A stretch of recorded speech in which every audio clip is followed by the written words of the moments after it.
Bonjour à tous et bienvenue dans cette vidéo. Je vais vous apprendre aujourd'hui à dessiner ce genre de composant. Donc c'est un composant qu'on avait utilisé comme support de tutoriel la dernière fois pour expliquer les familles multiniveaux.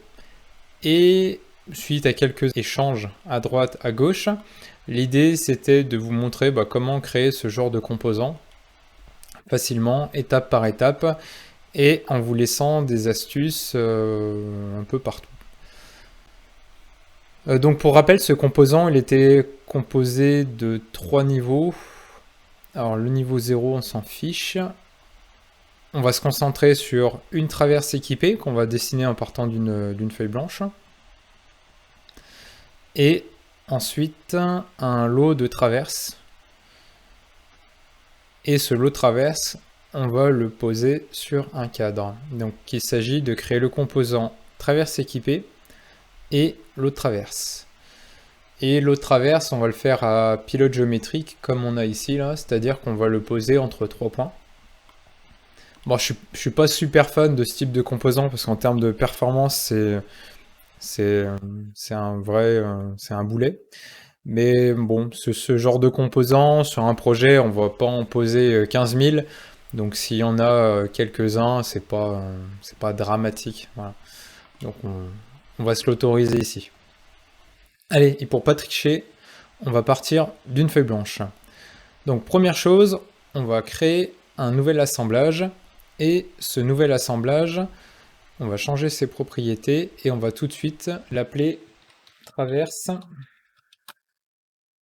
solaire équipé. Donc dans celui-ci, on va devoir piloter sa longueur. Donc il va falloir positionner un profilé d'une certaine manière. Et ensuite, on va avoir des petites platines à mettre aux extrémités. Et après, tout ça, on viendra le positionner. Donc pour ça, on va faire une nouvelle esquisse. Et on va tracer une ligne là. Tac. Et ça, ce sera la longueur. On va appeler longueur. On va mettre 1000, comme ça, ce sera pas très gros. Ce sera la longueur du composant complet. Ensuite, on va mettre des petits décalages. Ça correspondra à la longueur de notre profilé. Parce que vous savez, il y a les petites platines qui vont se mettre de chaque côté, là, les petites pattes qui vont venir tenir le profilé. Donc le profilé est un peu plus petit.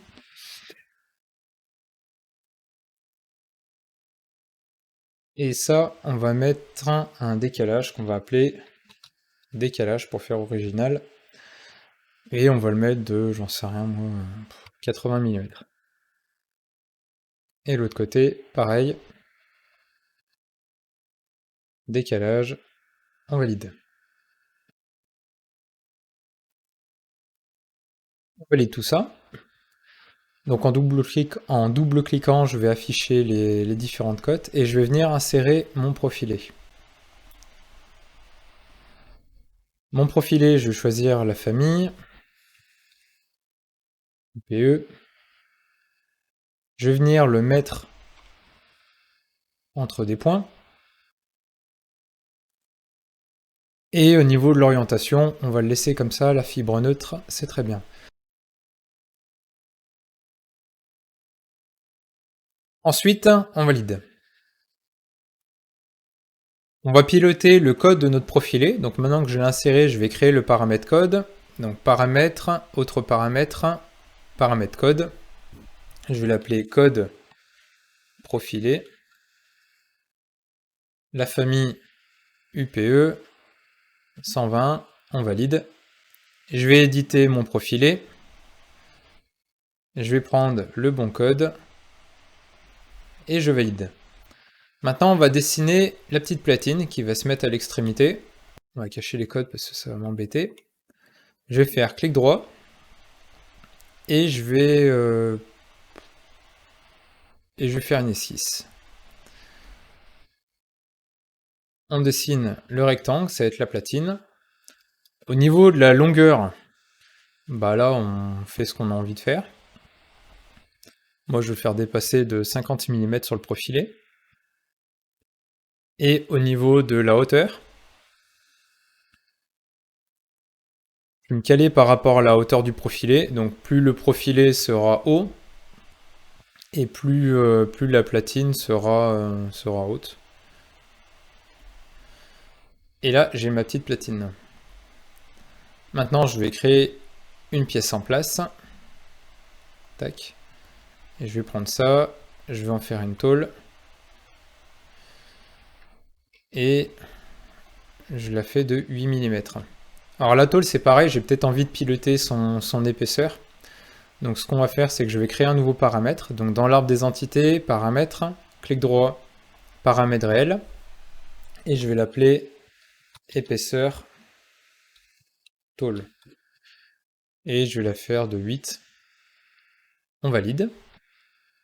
On double-clique pour éditer la petite tôle. Et ensuite, je double-clique encore. Et sur l'épaisseur, je vais faire plus. Paramètre relais réel. Et je récupère mon épaisseur de tôle.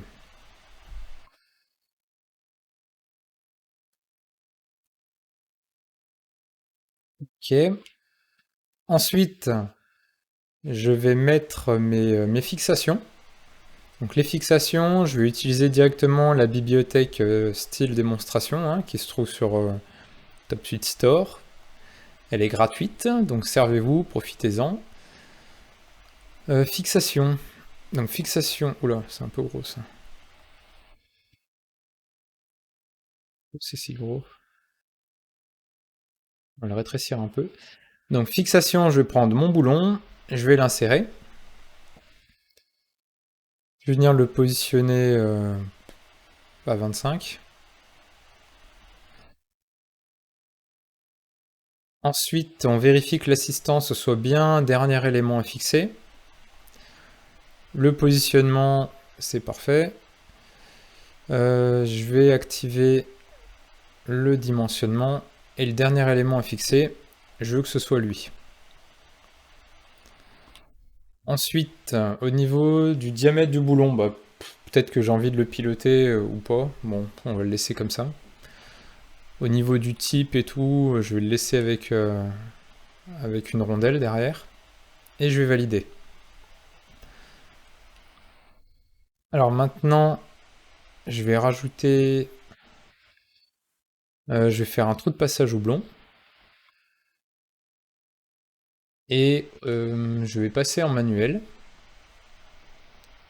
Je vais faire un trou de passage dans lui et je vais faire un trou houblon dans lui.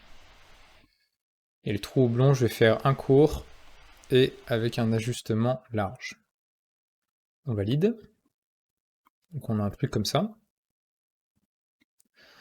Et mon boulon, je vais faire la même chose en dessous. Donc avec la touche CTRL, je le fais glisser. Je viens le positionner là. Hop, on valide. Trou de passage, le trou houblon, je me mets en mode manuel. Je le veux là-dedans. Le trou de passage, je le veux là. L'ajustement large. Et je veux que ce soit un petit trou houblon.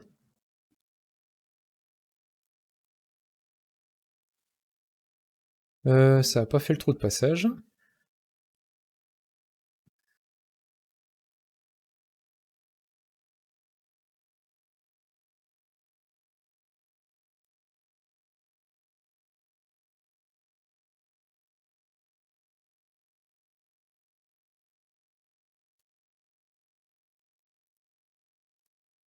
Ok.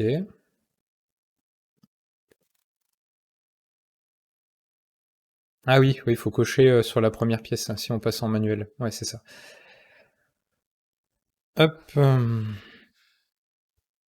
Bon, sur les composants, j'aime pas trop les... Enfin, ça c'est personnel, mais j'aime pas trop les modes automatiques là. J'aime bien être maître de ce que je veux. C'est pour ça que je suis passé en... manuel. Je suis passé en manuel et du coup, il faut faire les bons trucs au bon endroit, sinon ça marche pas. Voilà, bon, j'ai mes trous derrière, j'ai mes trous devant, je suis content. Maintenant, je suis un peu feignant, j'ai envie que qu'il y ait de la même chose de l'autre côté. Donc je vais faire une répétition par symétrie. Sauf que la pièce, elle est symétrique, donc je vais déclarer son plan de symétrie. Pour ça, je vais aller dans Outils, Symétrie, Symétrie plane. Le plan, je fais un plan alors plan milieu, plan par point et normal, c'est pareil.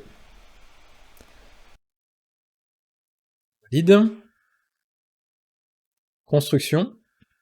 Répétition, je répète ça, je répète ça, je répète ça. Motif symétrique. Le plan, je le crée à la volée aussi. Donc plan est normal. Et là, j'ai l'autre côté. Il m'a fait le procédé, c'est génial. Alors maintenant, je suis un peu partagé.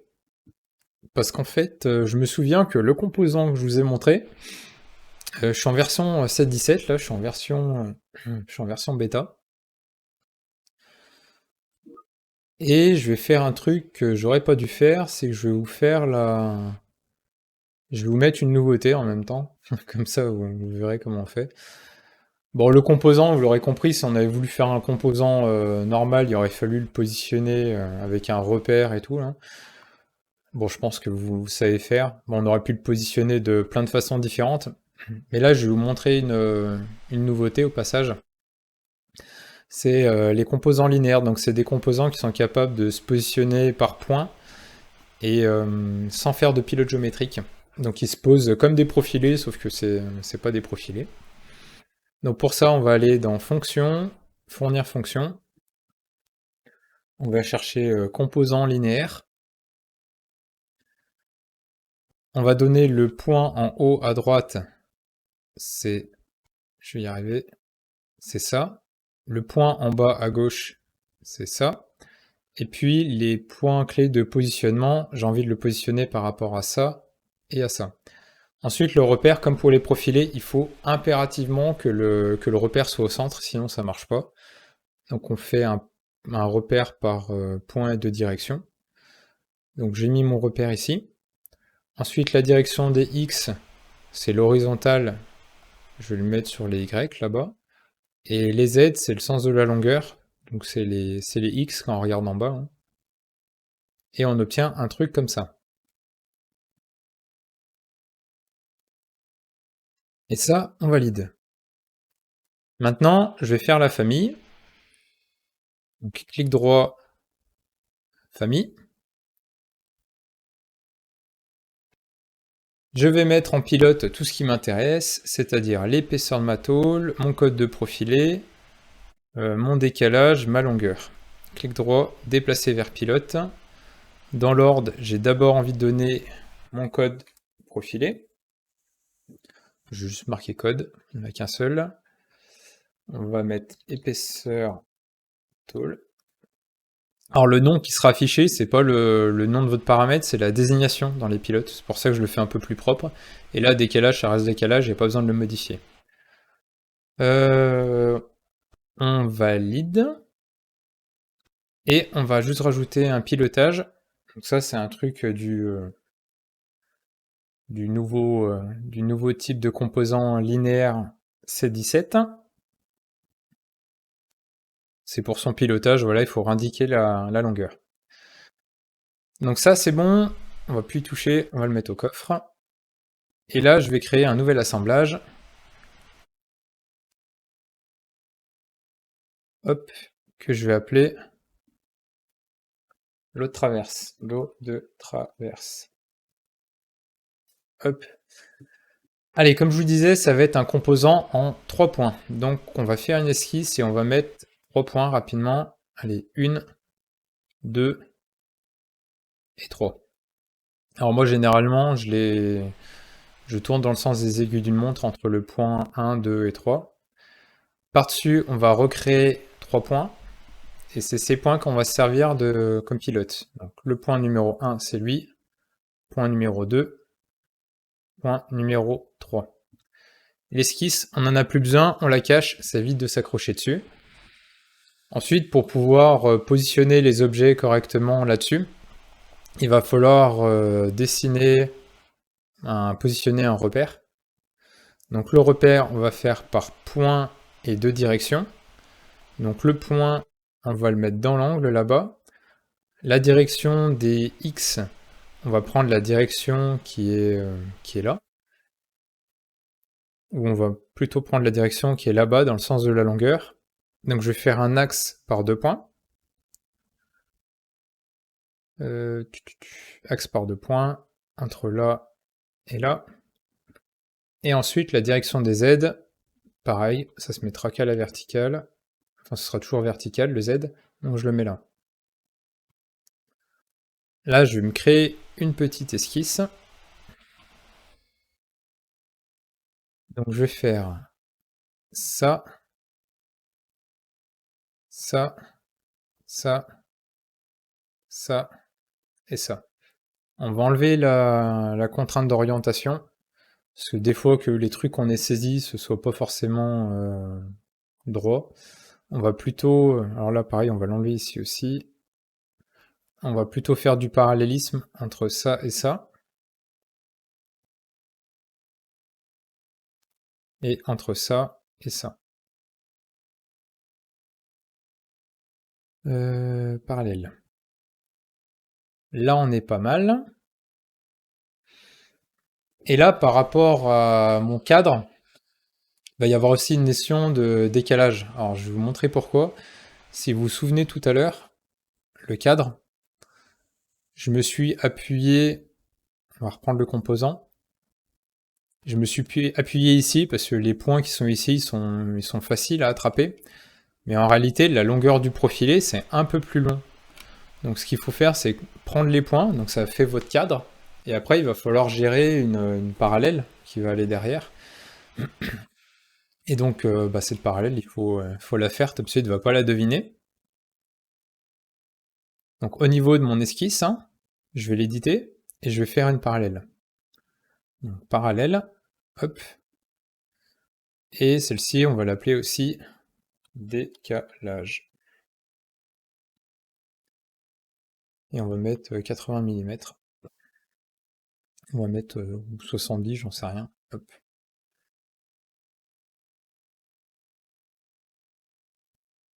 Et c'est là-dessus qu'on positionnera les différents profilés. Ensuite, je vais faire ma distribution de traverses là-dessus. Et pour ça, je vais aller dans Construction, Linéaire contraint.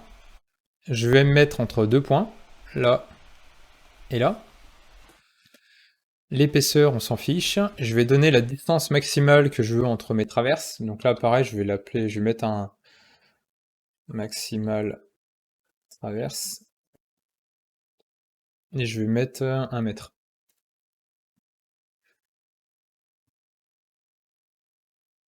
Ok. Et la direction, je vais la mettre là-dessus.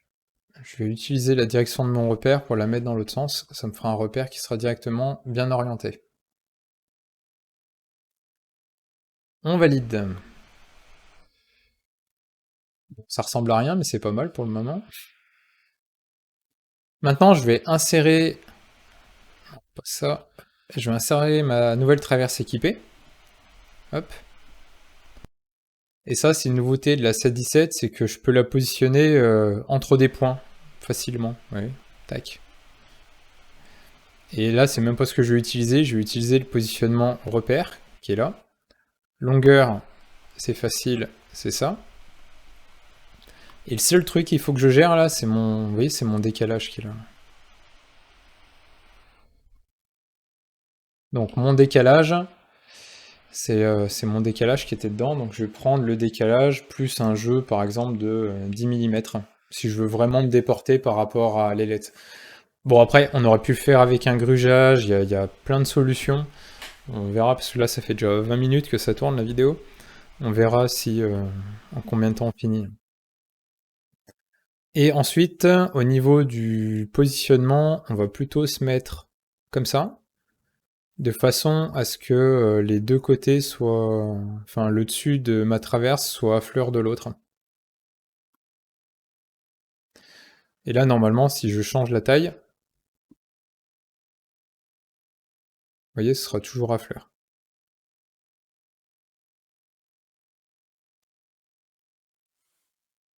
Allez, hop, on valide. Il me reste une répétition à faire. Je répète ça là-dessus. Et je valide. Ça, on le sauvegarde aussi. On fait une famille.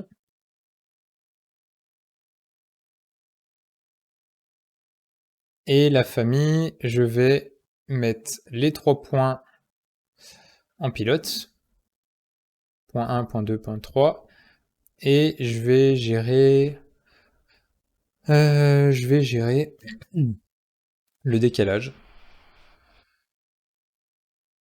Et la distance max entre mes traverses. On va l'appeler distance max traverse.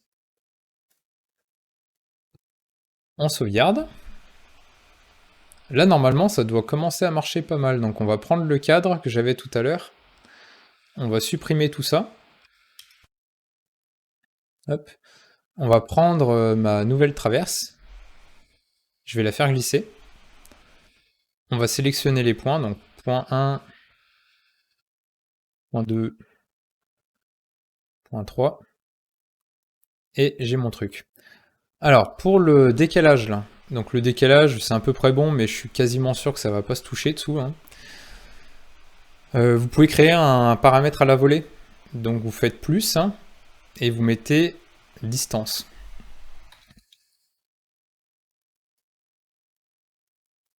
Décalage, et on va prendre plan, et je vais prendre la distance qui est entre là et là.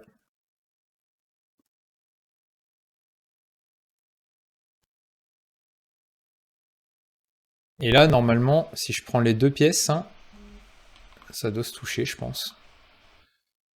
Ça se touche parfaitement bien. Alors, le truc, c'est que quand on fait du pilotage géométrique, c'est un peu moche quand même de créer des paramètres comme ça. On aurait pu aussi tout simplement demander à TopSolid de dire, bah tiens, je te donne le plan, puis tu te débrouilles, tu mesures la distance tout seul. Et ben, c'est ce qu'on va faire. Donc pour ça, on va retourner dans notre traverse équipée. Ça, on va le virer. On va virer le paramètre. On va retourner dans notre lot de traverse, pardon, pas traverse équipée. Je vais baisser le curseur. Je vais mettre à ce niveau-là. Et je vais faire un plan décalé. Et ce plan décalé, c'est lui qui me servira. À... Comment ça s'appelle? À prendre la profondeur de mon U. Donc pour ça, de mon I, pardon. On va l'appeler, je sais pas comment on peut l'appeler plan de décalage. Voilà.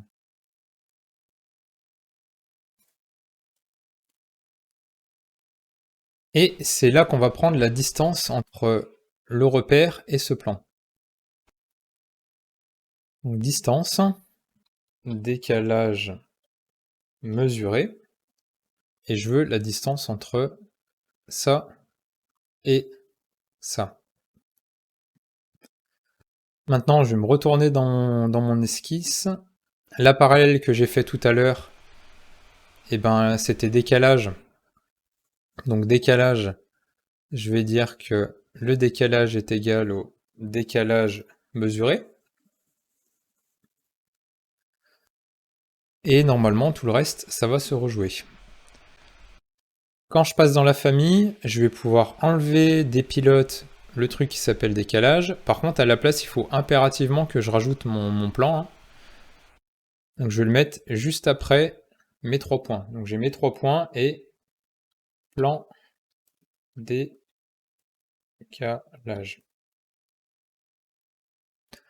Allez, on réinsère l'autre traverse. Donc cette fois-ci, on me demande toujours le point qui est là, le point qui est là, et lui. Par contre, on me demande le plan de décalage, donc c'est le plan qui est ici. Et là, vous voyez comme c'est rapide? Et là c'est pareil, hein, vous pouvez y aller si on isole les deux, hein. Les deux se touchent parfaitement. Alors comme je vous disais, on aurait pu le faire avec du grugeage, on aurait pu faire plein d'autres solutions. Bon, je l'ai fait comme ça, c'est une solution parmi tant d'autres, mais je pense que l'essentiel c'était de vous montrer un peu comment créer ce composant. Alors si vous n'êtes pas en 7-17, c'est quand même possible. C'est quand même possible, c'est pas très compliqué en fait, hein. On va faire la version, on fait la version non 7-17. Donc la version non 7-17, on va aller modifier la traverse et on va dire bah finalement c'est pas un composant linéaire. Donc tout va se mettre en erreur, hein, après. On va le faire avec une inclusion normale. Donc pour faciliter le positionnement, on va lui mettre un petit repère quand même. Et vu que j'ai pas envie de tout casser non plus, je vais essayer de mettre un repère qui va être assez bien positionné. Le repère, on va le mettre à l'origine. Le truc qui va être positionné sur le dessus du profilé. On va essayer de mettre un point qui va être là-haut. Donc l'origine, ça va être... je vais y arriver. L'origine, ça va être un point projeté. Donc le point projeté, c'est ça. La géométrie, c'est ça. Ensuite, la direction, on a dit que c'était X. La direction des X, c'est l'horizontale, on a dit que c'était Y. Donc j'obtiens ça. Et ce repère, pour pouvoir l'utiliser, on va le publier. Ici, le pilotage, bah en 7C, ça n'existait pas, donc on va l'enlever.